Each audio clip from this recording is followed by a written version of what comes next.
Mike Fagan, the king of swing, arguably one of the greatest swings we've ever seen on the PBA Tour. Fagan retired from the tour essentially in his prime, so his career is a bit of a what if. He won 5 titles in total, but given his talent, this could have been a lot more. In the 2015 season, Fagan announced that he would significantly reduce the number of PBA appearances to focus on his studies.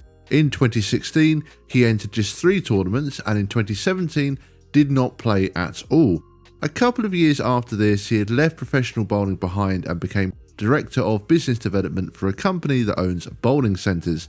It was a huge shame that right after his major win, he retired, because this win could have reignited his career, and he could have gone on to win several more titles. It's a real shame we no longer see him on tour, as he was very fun to watch, and there seems to be no signs whatsoever of a return to pro bowling. While his wins were very memorable, he did also have many struggles on TV. It took him nearly 7 years to actually win a singles title. So in this video, we're going to be looking at what I think are Mike Fagan's worst ever moments on TV. So let's start today's list with number 4. The 2009 Dick Weber Open. In the 4th, off of back-to-back spares. Oof, wide right.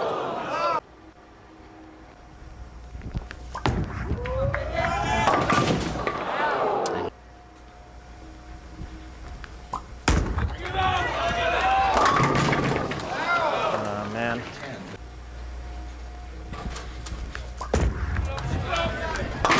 Misses the 2 and an open frame, and a chance for a 300 game in that one, and it was Norm who... At this point in his career, Fagan had not won a singles title and had just 1 title from 2008 at a doubles event. In the 2009 Dick Weber Open, he had a great run on the telecast, beating Chris Barnes, Ryan Schaefer and then Pete Weber to meet the 1 seed Norm Duke. Unfortunately for Fagan, it was a poor game from him in the title match. He made 2 bad shots and had back-to-back open frames in the 4th and 5th. To make things even worse, Norm Duke had the front 5, which gave him a 68-pin lead.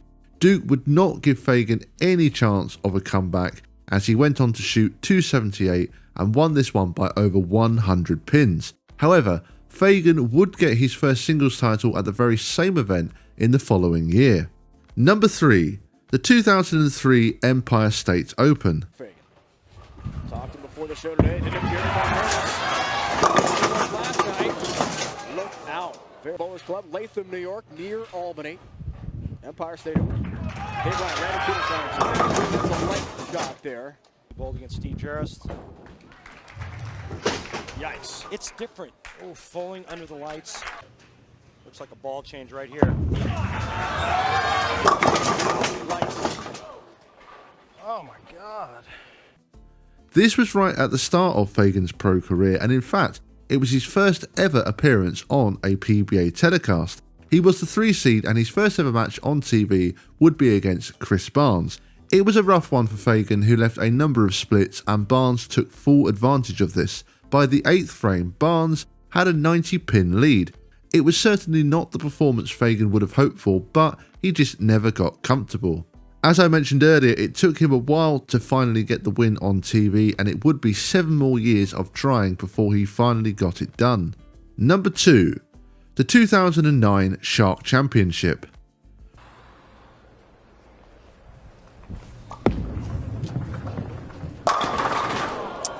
Leads the 10, his goals this year,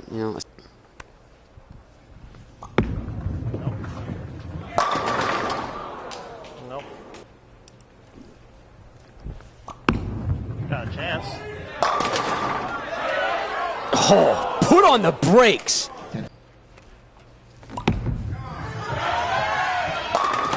Gets them all to kick. Pressure to the youngster.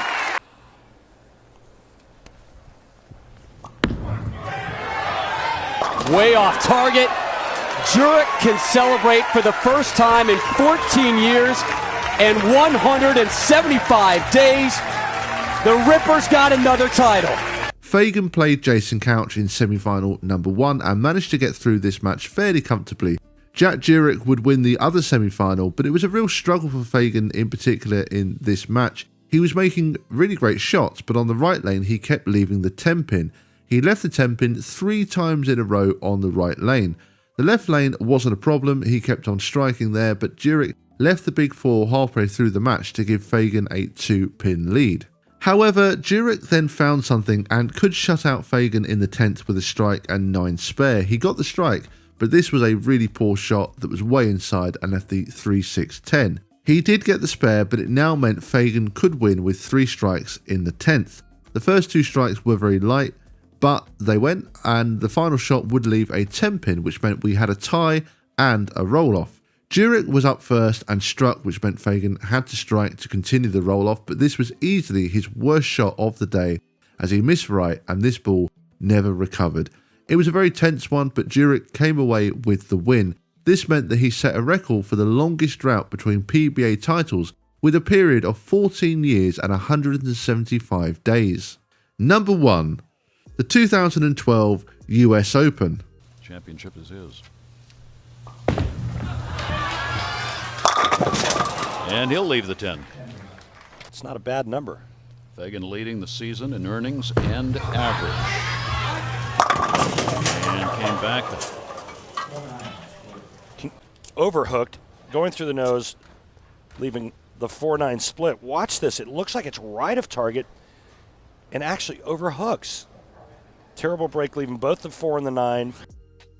We now move on to the infamous 2012 US Open, which is, of course, the Who Do You Think You Are, I Am show. Fagan had won the 2012 USBC Masters and was now the 1 seed for the 2012 US Open, but of course we all know what happened and how Pete went on to win the title.